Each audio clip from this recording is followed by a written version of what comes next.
And there's a few different websites, so I'll download some sounds first. There's a few different websites where you can find free and Creative Commons licensed sound. So one that I like to use is Free Music Archive. This one I like because you can browse by genre. So if you click here, there's like a link to go to genres. And so you can find sounds that are basically Creative Commons licensed. So the reason that I think the genre thing is useful is that when you're looking for sounds, if you want to use like a popular musician, you can't just like, use their music. You have to like pay them or whatever, license their sound most of the time. So if you want to find Creative Commons licensed sound or free sounds, most of the time you're not going to have heard of these artists, even though, they might be good artists or whatever. So it's easier to look for this music by genre. So we can look at these different genres. We can think about what kind of makes sense with what goes with the aesthetic of the game. Or you could do something that's kind of, counter to the aesthetic. It may be kind of interesting. I'm going to go with electronic. I feel like that'll probably be good for a video game. And maybe I'll check out Vaporwave. I hear that's popular again, even though it was invented like 10 years ago, maybe longer. But let's listen to some Vaporwave.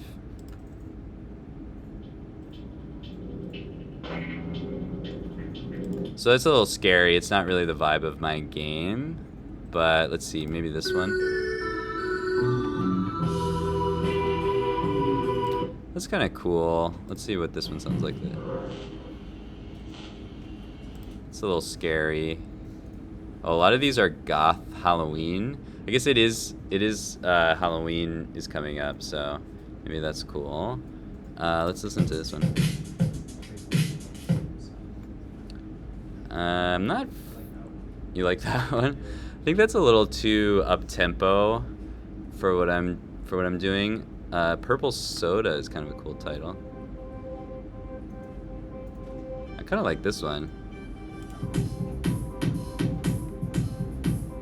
Yeah, it's kind of fun. I don't know. I'm not going to spend a million years on this, but you guys can find music. You could create your own music as well as if you want to. We don't really have time to like do that, but if you already make music, that's something that you could do.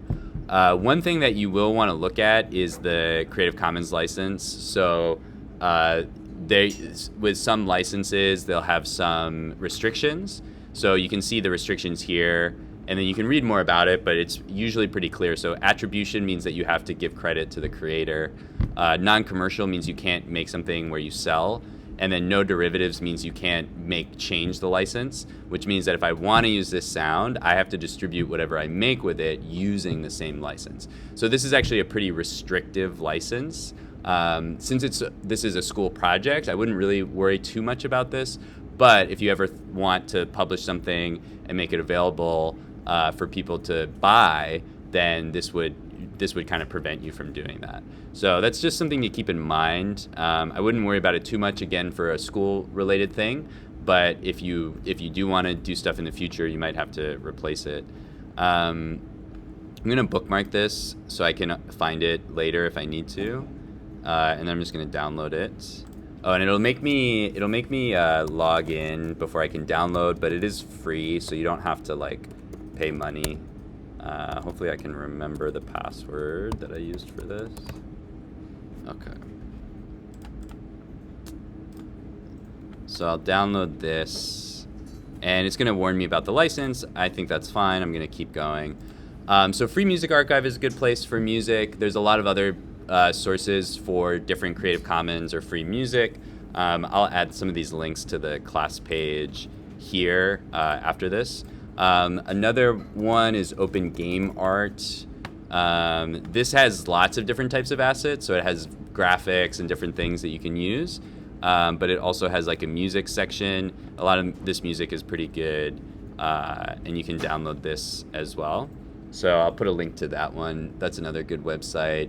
There's a bunch of others. I can't really think of them right now, but But the other website that I really like for creating sound effects, not for music, but sound effects, is this website called JFXer.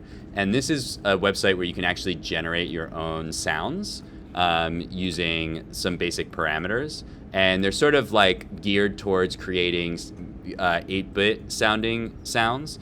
So you can hear, like, it has these different categories for sounds that kind of map to parts of a game. So there's like a pickup sound. And if I click on it, it'll just like make a random group of sounds. There's a laser sound. There's an explosion sound. Power up. Oh. Hit / hurt. Jump. Blip. So those are really good defaults. And then if you press them again, it'll make new ones, but you can also mutate them. So like, say you have a jump and you're like, oh, that sounds pretty good, but let's see what else I can do. I can mutate it and it'll take that basic sound and change the parameters a little bit. And then if you want to get really into it, you can look at all the parameters in here and start to play with those. So for example, there's a frequency parameter. So if I wanted a lower frequency version of this sound, I could try bringing the frequency down, see how that changes things. I don't have time to go over all of these attributes and properties, but if you have specific questions about different ones, I'm happy to, go over those individually later. But there's a whole bunch of different things. This is also just a good way to learn about how sound works in general. So just playing around with all these different properties is a lot of fun. But anyway, if I get something that I like, so what I'm looking for right now is a sound effect to play when I start the level, so the player knows they've started a new level. So I'm gonna try random. This will just give me random sounds. If I find something I like, I'll just download that and use it, and then we'll throw that into the game. So let's see what we get. I'm gonna turn it down just a little bit. So that wouldn't be a good beginning to a game. Let's try a couple more. That could be good. Let's try a couple more. Maybe we'll go back to random 2. That could be it. Okay, let's try random 2. I think I want it to be a little lower. And I'm gonna take the attack and decay down so it's a bit shorter. Okay, I don't know, I could probably play with this more. Obviously I could tweak it. I don't want to spend a ton of time on that, so we can just move on. But once I get something that I really like, what I can do is I can click export, and that will just download a file for me that I can throw into my game. So I can export as many of these different ones as I want. If I make changes, I can undo them, which is nice, and then I could also mutate stuff. So if I want to have different options, I could like say, okay, that's my first one, but let's try mutating this. That could be a good option. Just click export. Now I've got 2 possibilities. There's another good one. So I can just like keep exporting these. So I could have like a bunch of options for jumps. I could have a bunch of options for different sounds that I want to use, maybe different levels. Okay, so I've got some sounds downloaded. Now I'm just gonna go over how do I get these into Godot and how do I play them in the game. So I'm gonna go to my Finder first. And I'm gonna go to my game. And right now I just have scenes, scripts, and sprites. I'm gonna add a new folder for audio.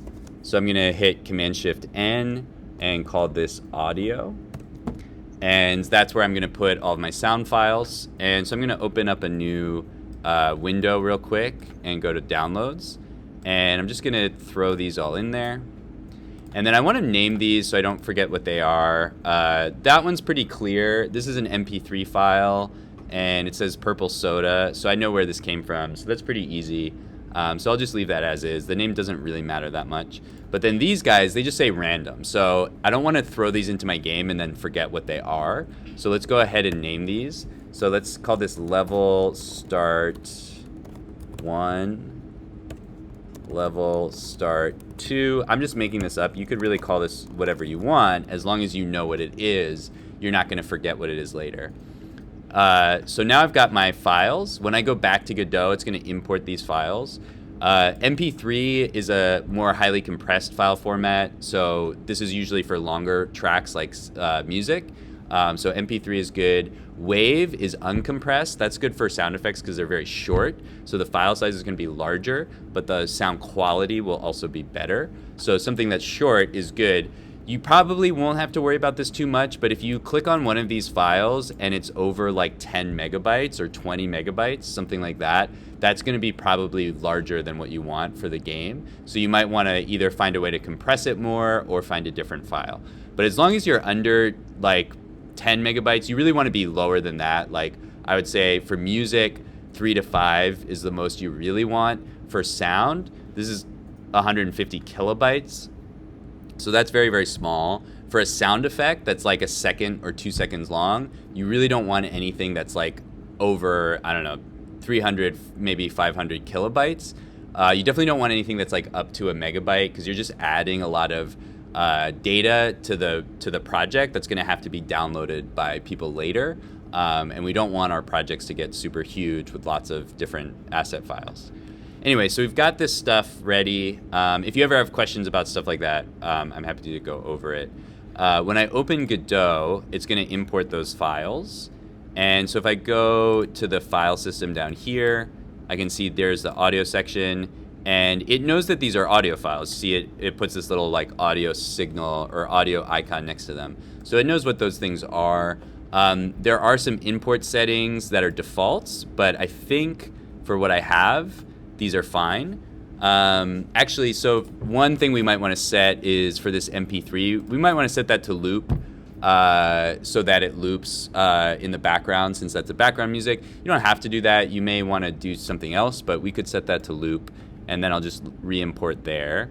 And then everything else looks fine. For my wave files, they're probably not going to be set to loop, and I don't really need to set anything else here, so I'm fine with those. So let's go back to the scene view.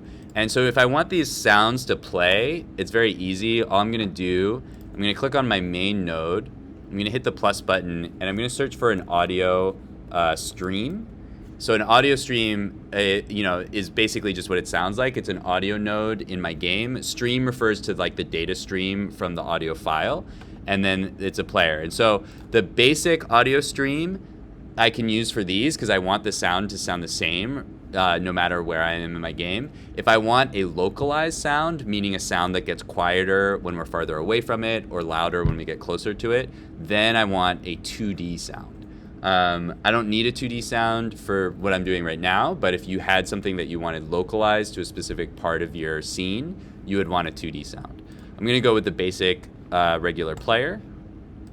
I'm going to call this background music, and then I'm going to duplicate it and call it level start. So I'll just add my 2 sounds here.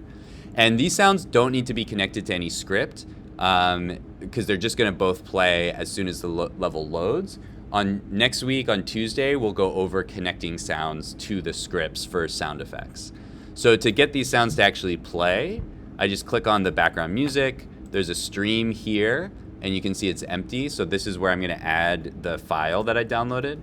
So I'll click on empty, go to load, go into my audio folder, and here's that music that I found. I'm going to click open. And there's a few things I can change here. So first of all, the volume. For music, I definitely want to bring the volume down. I don't want the music to overwhelm the sound effects.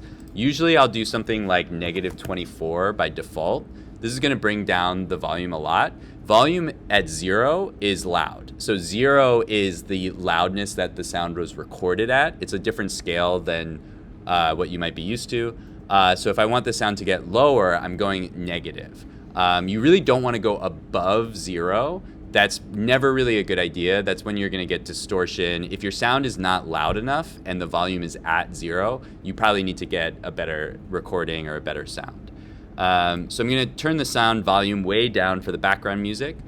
Pitch scale, if I wanted to like do something funny, I could pitch it up or down. This isn't really that useful for what we're doing now, but it could be useful for sound effects. One trick that a lot of games will do is have one sound effect for like a footstep, but they'll just pitch it up and down a tiny amount to make it sound like different sounds. So then we just want to set autoplay on. And so that's going to make sure that the sound plays when we open the scene. That way we don't need a script. And pretty much everything else we can leave as is. Our next sound is this beginning of the level. So I'm just going to load that. And I'm going to go with level start 1. And this one is still probably too loud, so I'm going to go with negative 12. Negative 12. And we'll see how that sounds. And this is also going to be autoplay. So I'm going to try running the level now and see how that sounds. So we heard the level start sound, and that was pretty decent. I don't hear the music yet, but it's coming in. And now I can hear it pretty well. Depending on what your goal is with the music, this is probably a good volume. It doesn't overwhelm anything. We don't have any other sound effects yet, but we will soon. But yeah, it doesn't seem like too loud. It's not overwhelming anything. It's intended to be background music, so that's fine. But really depends on what you're going for with the overall design of the game. Okay, so that's a really simple overview of how we can add sounds. As I mentioned, next week we're going to add in sound effects that are connected to our scripts, and so we'll do a quick demo on that on Tuesday. For now, you guys can research, find some sounds that you would want to use, or create some sounds that you want to use, and play with just adding in the background music and some basic level start or other sound effects. So I'm going to stop the video here.